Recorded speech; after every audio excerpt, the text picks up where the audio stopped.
What, on the January the 13th? Yeah. No. Close to the M30. Okay. Oh yeah, no. This remained a static. So G Company was still holding this kind of this hinge pin. So they were never moved.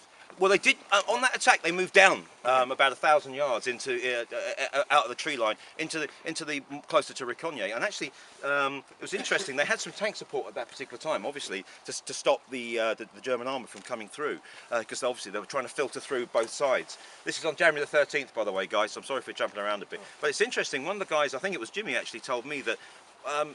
They couldn't. It was a really bizarre thing. The mist was down, and one of the Shermans. They knew there was some German tanks ahead of them, and they see the Shermans firing just kind of randomly at these where they thought the tanks might be, and eventually you could see the shell strike and bounce off the tank.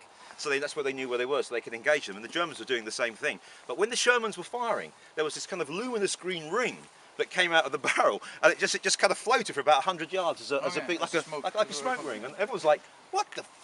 As this luminous ring kind of floated down as these tanks were engaging, and eventually they got the two German tanks, and the tanks had some sort of bedding or blanketing or something that was attached to them around the turrets, and they caught fire, so they could actually see the tanks, just this stuff burning around the tanks, and the TDs started to put the heavy rounds into them, and the tanks got knocked out, and it was kind of pointless. The Germans were kind of exposing themselves like that.